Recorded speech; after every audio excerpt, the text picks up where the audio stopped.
All right, I think we can start. Can everybody hear us? Perfect. So first of all, I'd like to thank you all for coming. This is a great honor for us as a country to host you in the House of Kosovo. As you all are aware, this is the first time that this house happens in Davos, and we're very proud of it, and we've showcased a lot of parts of our country, including art from our National Gallery, which has been complimented, and it's really a privilege to share so much of our country that is very meaningful for us with all of you who've come from all around the world. And so it's really a pleasure. And one of the parts also that we're proud of our country is the dynamic discussion that we have as one does in democracy. I'll start by introducing myself for those in the audience and those who are, the many of you that are watching it through live streaming. So my name is Zoya. I'm an advisor to the Prime Minister, and it's a great honor that we have two guests who will be in discussion today about all things geopolitics and how that relates to the economic growth and democracy, and especially during the current climate, which is one of very fast change and positive, but also a lot of threats too. So we're joined by Prime Minister Albin Kurti, Prime Minister of Kosovo. So a round of applause, please.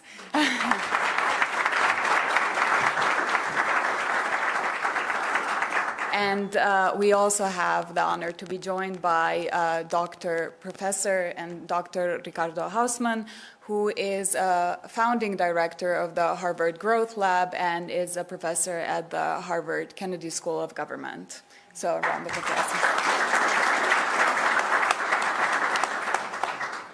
So my first question is for Prime Minister Kurti. You're speaking not only here at Davos, but this is a pivotal time for our country because you have completed the first full mandate that a government has had in Kosovo ever. And so looking back, or looking back in these 4 years, what do you think are the tools that have helped the democracy of the country the most? And how does political stability, which was brought by this full term, assisted that? It might be on. Thank you very much for this opportunity. It's a great pleasure and honor to be here and to host all of you at the House of Kosovo. It's the first time that in Davos we are having such a representation. It will take another 2 months before I mark 4 years in office. However, beforehand, we're going to have elections in Kosovo on 9th of February. So I took off from the campaign for 2 days to come to Davos before I go back in rallying all over Kosovo. These have been good years. In spite of the challenges that we have been combating early on. First of all, there was this pandemic, COVID-19, a crisis which happens once in a century. Then we had 2 other crises, inflation crisis, and we had the crisis of energy crisis due to the Russian aggression in Ukraine. Both of these crises are typical to happening once in a half a century.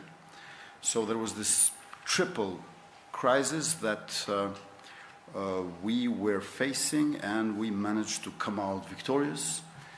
First of all, within the first year, actually within a few months, we managed to vaccinate over 60% of our population in spite of not having vaccines, neither contract on vaccines when we took office in late March 2021. Also with our economic recovery package, by rewarding people who save energy, and by distributing economic growth that we have achieved, we softened the poverty, and we kept high levels of aggregate demand in our country. So now in 2025, annual state budget of Kosovo is 50% greater than in 2021. And this comes out of impressive economic growth, which was on average 6% of GDP, never falling below 4% of GDP. Economy of Kosovo last year, for the first time, surpassed 10 billion euros. Exports surpassed 1 billion euro, and tax revenues surpassed 3 billion euro. It's interesting to mention that tax revenues in 2024 were 40% higher than in 2021. And this shows that public trust in state institutions transfers into paying more taxes and contributing more for the state. On the other hand, I believe that people were spending rather than saving because of hopefulness and optimism. They were considering that the future is better than the present. The present is certainly better than the past. So they can spend not only because they have the means to consume goods, but also because they were hoping that new means will arrive so they can spend also in the future. So basically, you spend at present when you think that you can spend in the future. And in this sense, this enlarged our economy and decreased unemployment. Unemployment was around 26% and now is around 11%. In spring 2021, there were 350,000 employed people altogether in Kosovo, and now there are more than 430,000. And it's for the first time in our country that we have 2,000 employees from far Asia, Philippines and Bangladesh mainly. And in addition, we doubled the employment among youth. We also targeted employment of women, which increased by 14,000. And we have managed to, at the same time, make better public services for the citizens. On one hand, by allocating more budget for healthcare and education, 50% more for healthcare and 30% more for education. But at the same time, 50% more for Ministry of Agriculture, where we tremendously increased subsidizing and grants for farmers in our country. In addition, we more than doubled FDI, and at the same time, we more than doubled minimum wage. So in this dilemma, regulation or investment, we said, we're going to do both. We did more regulation by combating crime and corruption, but at the same time, we have increased investment. So Kosovo might not be a big country, 1.6 million inhabitants, but it's a great example that economic growth and development goes hand in hand with democracy and rule of law. Besides this war in Ukraine, physical, material, horrible war, there is also this war of ideas. And there are some superpowers and some powers who want to show that development doesn't need democracy. And we want to contribute on the camp which says that economic growth should be combined with democratic progress, because human rights, dignity of the citizens, and rule of law are something that we cannot negotiate about. They cannot represent a bargaining chip as we move in the future. So I would conclude by saying that anti-corruption brought growth and freedom brought development. Freedom of both citizens and businesses alike. Professor Hausmann, I'll turn it to you. You have this very popular class at the Kennedy School, which is named "Why Are So Many Countries Poor, Volatile, and Unequal?" So I'll flip the question that you've asked with the class naming on its head. What makes countries actually grow rapidly today, and how is governance tied to all of it? Well, very good. Well, first of all, thank you for this invitation. I feel really, really honored and happy. You know, I come from Venezuela, and Venezuela is a country that believes in this alternative ideology that has destroyed its democracy and in the process has destroyed its economy. So Venezuelans feel that they have a history in which we were more prosperous. And we have a saying that it's very meaningful to us, but maybe you'll appreciate it. We say, remember when we were happy and did not know it? Right? We remember those days of democracy and prosperity, but we didn't, in those days, we did not know we were happy. Now we think that those were the happy days, right? And I say this because when you're happy, you should be aware of your happiness. When you have blessings, you should be aware of your blessings. And the fact that you can have a democracy in an economy that is prospering and booming, I think, and that people have this sense that you mentioned of a future that's going to be even better, that's the closest thing we get to happiness. So I hope you are aware of your happiness. I know many of your citizens, you know, might complain and so on, just like we Venezuelans were complaining of when, in fact, we should have been happy. So I'm very, very happy to be commenting on this. I would tell you that the secret of economic progress is based on an empowered population that feels that they have rights, because rights are fundamental to dream, to imagine, and without being able to dream and imagine, you don't have economic dynamism. So these things are fundamental. I would tell you that the reason why Venezuela went to hell is that they took away our rights, and without rights, you have a disempowered population that cannot plan, cannot invest, cannot bet on its own future. It has to protect itself from a government that is rapacious and so on. So that's one element that is necessary but not a sufficient condition, right? I think that the secret of prosperity is having a society that knows how to do more things.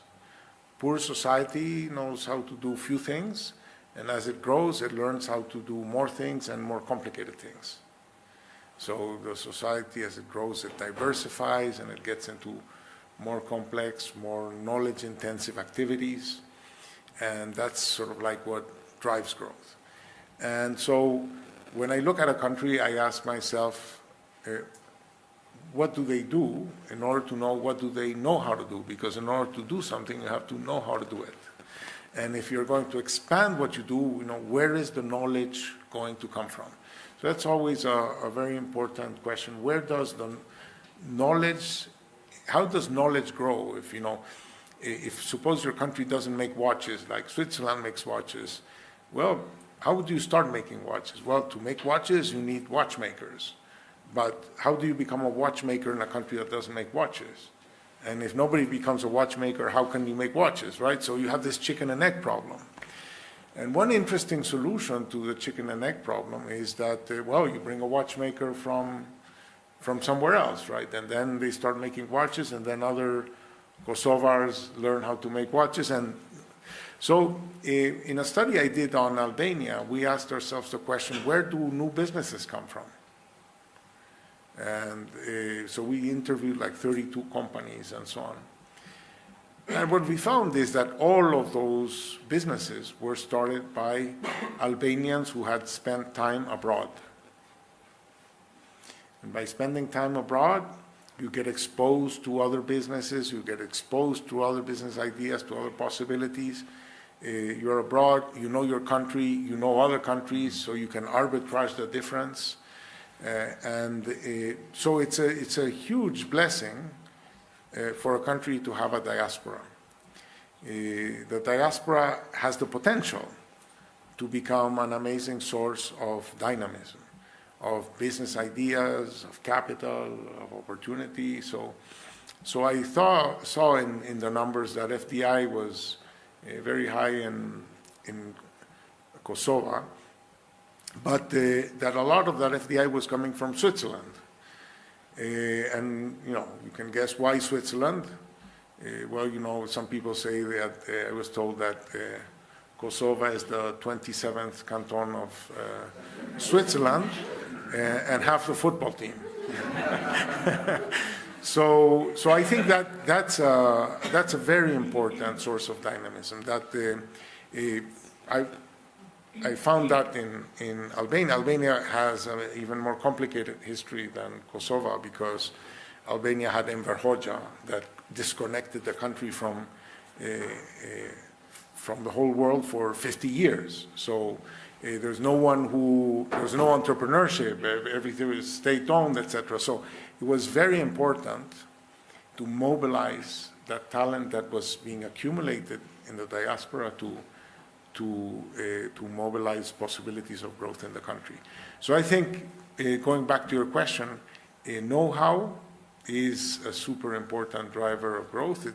It's hard to get it, but being embedded in this very prosperous region, being part of Europe, and having deep connections, human connections with the outside world is an amazing source of dynamism, and the diaspora in your case is not only a source of remittances, it's a fundamental source of knowledge, investment, opportunity.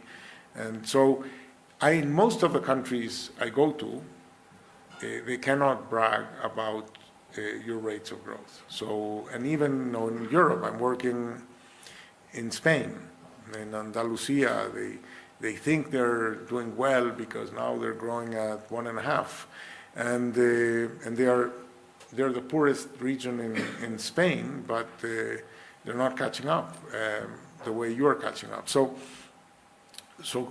count your blessings and thank God. Start by being aware of your achievements. It's always useful before you complain to be aware of the good things, and I think you have a lot to thank God for. Thank you. Speaking of Switzerland, I mean, we are in Davos, but right after here, you're going to sign the EFTA agreement between our country and the EFTA countries. And obviously, as mentioned, we have a huge diaspora in Switzerland. So these countries where we have a diaspora, the link is not only to the diaspora itself, it's also we have very good historical and current relationships with the countries themselves, like Switzerland. So it's an ongoing friendship fostered through many different facets. So Prime Minister, how do you see these countries and these alliances as part of Kosovo's geopolitical positioning and also economic positioning for growth? Yes, we are going to sign EFTA agreement with executive representatives of Iceland, Norway, Switzerland, and Liechtenstein. And this is a great achievement out of smart and tough negotiations of our Minister Zita Haidari, Minister of Industry, Entrepreneurship and Trade. And we managed to include in the agreement also export of services, not only of goods. And that is where the tough part of negotiations actually took place. She was much more optimistic than myself, and definitely she was right. She didn't want to get an agreement limited to the export of goods, so everything took longer, but for better. We have around 300,000 Albanian-speaking residents of Switzerland, and over 2/3 of them are from Kosovo. Even here in Davos, you can hear Albanian in different shops or guards or policemen. They are very well integrated. They are too integrated to get a canton, so it's not possible. What is fascinating is that, yes, they contribute to our FDI by buying real estate, which helps our construction business. But unfortunately, the structure of our FDI is not the best that we would like to have. Around 50% is buying real estate. But again, I know why this is so. Census in Kosovo showed, Professor, that 95% of our citizens, they live in their property. So people of Kosovo don't like to become tenants or to rent out. So they like to live in their houses, in their apartments. And this is a cultural phenomena and a long tradition. We are people and a country of small owners, which is very good for family businesses. However, some of the FDI coming from Switzerland is into manufacture. There is a company in central part of Kosovo from a Kosovar diaspora businessman who is importing raw material wood from Austria and exporting here to Switzerland kitchens. So Austria and Switzerland are neighboring countries, but it is worth of opening a franchise of a business from Switzerland to Kosovo in order to import wood from Austria and bring ready-made kitchens to Switzerland. And this is possible because electricity is cheap in Kosovo. 7.4 cents of euro per kilowatt hour, even cheaper for businesses. Then labor force is relatively cheap. There are no custom taxes for raw materials or for production machinery. And there are no taxes on corporate dividends and no taxation for export. Everybody from young generations in Kosovo, they speak English. Many of them speak German as well. And many of them speak one of the languages of our region: Croatian, Bosniak, Serbian, or Turkish. So multilingual, talented, energetic youth is something that is our advantage. However, what we were lacking, and we learned from Switzerland, from our diaspora in Switzerland, is dual education system. How to link labor market with professional education. After the war, there has become fashionable in my country people to study international relations, diplomacy, and political science. These are good, and I read a lot in these fields. But then again, you need people who are going to have jobs in, let's call it, non-academic professionalism. And that is taking place now. We have 25 professional schools in 15 different municipalities, 12 different profiles, altogether over 1,600 pupils, students, who spend 2 to 3 days in a factory and 2 to 3 days in a school. And in next mandate, we plan to add another 10 profiles. So this is something that will help us increase labor force, both in terms of quantity and quality. However, we have to have some kind of certainty that this labor force will remain at home. Because once they get these certificates and these diplomas, they might come to Germany, because Germany is like default option for people of Kosovo. Unfortunately, so many people first came to Germany and then started to think, because we have so much family here. 500,000 Albanians from Kosovo are in Germany alone. And in Switzerland, as you mentioned, we have people commute so often. Like we have Basel, Zurich, and Geneva, direct flight several times per day, every day. And this amounts to 27 flights per day in summer months of July and August. So our diaspora is not just vast, it's also homesick. Sometimes I doubt that they left so they could come back, you know. So, we have a great potential there.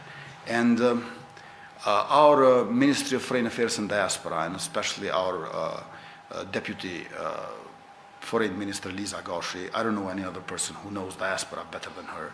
Maybe they are, but I don't know. I'm not aware of them. She has been trying to engage, so our diaspora does not come back home just to buy another apartment for their youngest daughter or son, but to invest in the economy, because now it's not like in the 90s when we invited people to sacrifice in order to contribute. We invite them to invest in order to profit. And here, Sovereign Wealth Fund is something that we look forward. We have compiled a concept document, voted in our government meeting. We have a law which did pass in the second reading, but is waiting for the green light in Constitutional Court, because opposition main activity in Kosovo is addressing to Constitutional Court or our laws. So our opposition functions like Toby tax, you know, like putting sand on your wheels, so everything gets rather slow. However, I believe that in this year we're going to establish Sovereign Wealth Fund, so citizens of Kosovo and diaspora can buy shares in Trepča complex of mines and minerals, in Electroenergy Corporation of Kosovo, in Telecom of Kosovo, and so on and so forth. These are now profitable publicly owned enterprises. And this makes us very proud, because out of 17 central publicly owned enterprises in the past, only 2 were operating with profit. As we speak, more than half of them. The cumulative loss of publicly owned enterprises in the years 2018-2020 was 59 million euros. And in our last 3 years of our term, we managed to have a profit, aggregate profit of 139.6 million euros. And we are also showing that women are very good managers. And I would like to mention 2 of them, Burbuce Hona, CEO of Telecom of Kosovo, and Nora Rotsi, CEO of Post of Kosovo. So good professionals can render publicly owned enterprises profitable. And I think we also serve as an example that perhaps others can learn. Meanwhile, we should learn how to keep it solid in time. Because once you are successful, you certainly get some new attacks. So how to sustain in keeping this profitable publicly owned enterprises to financially perform even better in the future. Professor Hausmann, we are at a time of unprecedented change. Some have likened it to 1989. the last time there was so much tumult in various aspects of the society. We are hosting later today a panel in partnership with Oxford University on AI and its effects on democracy, and also the countries that are maybe not at the very forefront of the race. How do you view growth in this landscape, and what do you think the advantages are for a country like Kosovo that maybe can be quicker on its feet to react to changes? Oh, very good question. Let me just comment or reflect a little bit on the comments by the Prime Minister.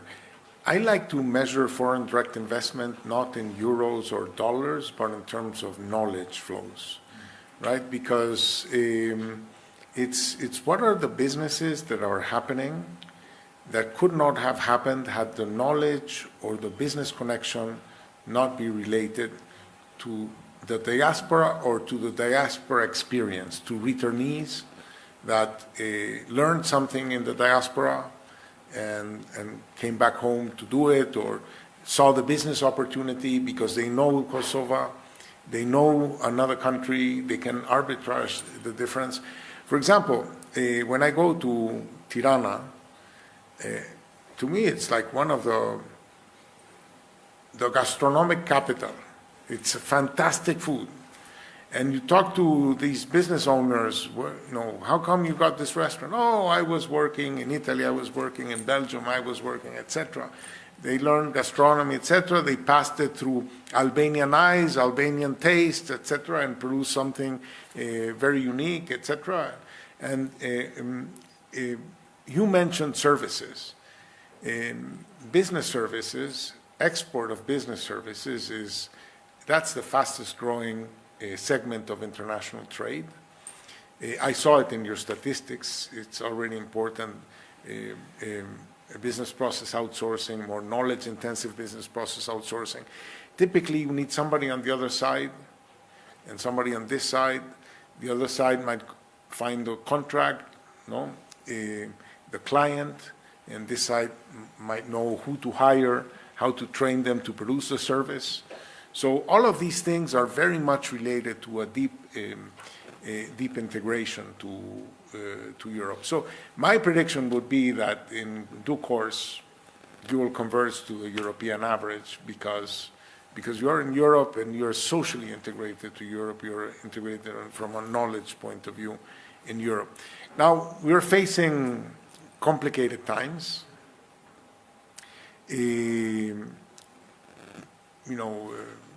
Was it yesterday or the day before that Trump was inaugurated? The U.S. has become, if you want, more unpredictable. It's very useful to be predictable sometimes because others know how to anticipate your behavior, but when others cannot anticipate your behavior, everybody becomes more cautious and more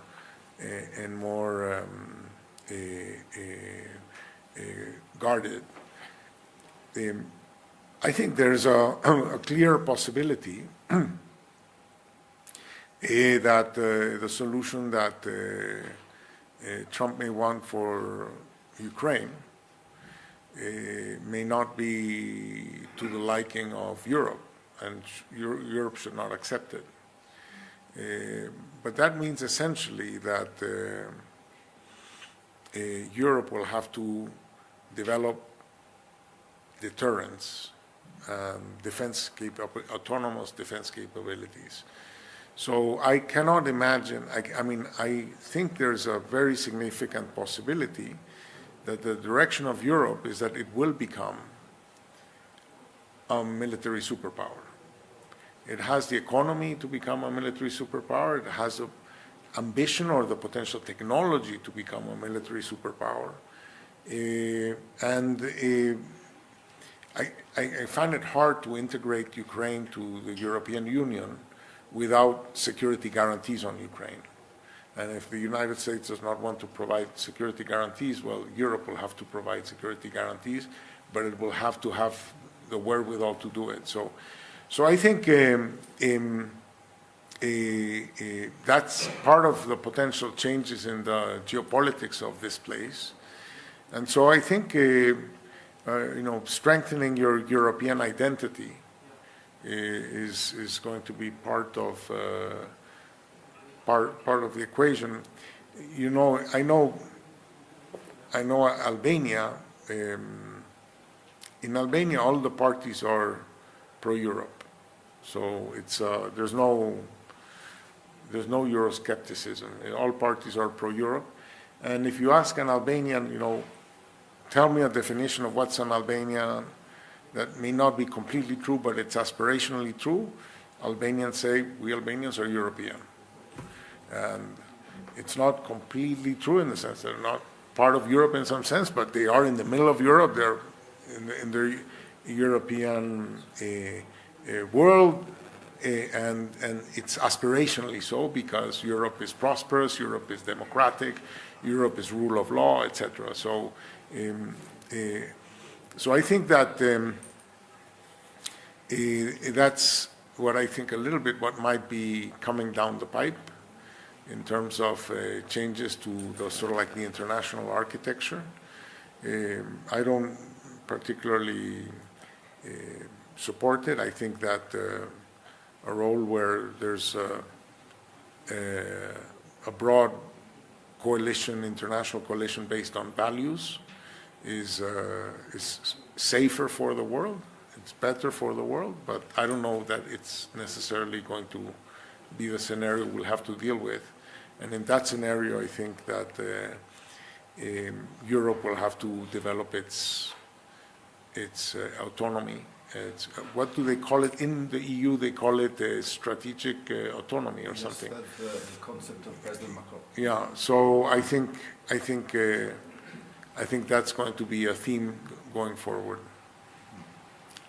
The Prime Minister, you've maintained a consistent stance of that the country is pursuing its path towards EU and NATO accession. Can you discuss more why joining these alliances and moving towards Euro-Atlantic organizations is important for the country? I believe that European Union is the most important and valuable project of peace and concept of prosperity in the world since Second World War. And we want to join EU and we want to join NATO because we want both to benefit and contribute. We most likely will first join NATO. And while facing this Russian aggression in Ukraine, which also impacted the Balkans, we want to accelerate our accession to NATO, but not only limited to acceleration towards NATO membership, but also due to the fact that we want to get stronger in ourselves. We have increased defense spending. So since 2023, we have fulfilled the so-called 2% quota of NATO member states, which has been a joint pledge in NATO Wealth Summit in 2014. We're buying Javelin anti-tank missiles from US, Black Hawk choppers from US, and we're also buying Bayraktar fighting drones TB2 from Turkey. We have doubled the number of our soldiers. We have increased the maximum age for our soldiers from 23 to 25. We have removed the ceiling of 5,000 members for our army. We have taken from Finland the model of total defense, comprehensive defense, which means that every citizen will know its role and place in case of natural disasters or armed conflict. And from Poland, we have taken this model of education for security, which means that pupils and students in their youth and adolescence in gymnasiums and high schools will learn how to behave, what to do and what to not do in case of natural disasters and armed conflicts, because we've noticed that majority of youngsters are not able to give first aid to someone else or themselves for that matter. So, for example, just to stop bleeding. How do you stop bleeding of a friend if there was a flood or earthquake or a wildfire? So I believe that with our dedication to army, police, defense, security, we are basically ready to join NATO. This year we are going to be also a hosting country, not merely a participating one, in Defender Europe 25. And we have done co-deployments with both US and British Army. So joining NATO is something that we look forward. Also to EU, because I think that we are in Europe, but European Union should become Europe, and it's still not Europe. With the inclusion of the Western Balkans, EU will become Europe where we already are. We thought that we learned at school actually, that the eastern border of Europe is the Ural mountain ring in Russian Federation, but nowadays we see that the eastern border of Europe is front line where the Ukrainian soldiers are facing Russian aggression. And we equate between victory for Ukraine and peace in Europe. Let's see how this will unfold in this year 2025. But I believe that joining EU and NATO is a principled, value-based orientation. We believe in democracy, human rights, rule of law, and at the same time it represents something that we find both beneficial currently, but also in long term, in the sense that I don't think that our generation can come up with something better than European Union. I don't know. It should be left open to next generations, not to say that parents have decided everything for their children. But for our lifetime, I think that European Union, as you said, Professor, has a great opportunity and perhaps even duty to get ever stronger and more powerful. Let me just interject that as a Latin American, you know, Latin America has 18 countries. We speak the same language. We have the same dominant religion. We've been talking about having a union of whatever, and we have advanced nothing. Europe has 27 countries that should be expanded, that speak, I don't know, 35 languages, and that have fought wars between them. We haven't. But with that cultural diversity, with that religious diversity, with that history of conflict, what the European Union has achieved, I think, is the most ambitious political project that humanity has ever attempted. So I fully agree with you that we should, you know, the Europeans are very critical of Europe, but I think that we should remind them how great their achievement to date has been and how much better it can become. It seems, Professor, that in Europe there is still alive this memory of two world wars. And now those who forgot it, they got reminded with Russian aggression into Ukraine. And I noticed, for example, in Kosovo, the first reaction was reactment of trauma, what we in Kosovo has been going through. Because in 1998, 1999, we had genocide of Serbian army and police led by a regime of Milosevic. And back then, over 10,000 civilians were killed. Then around 20,000 women have been raped. 120,000 houses have been destroyed or burned down.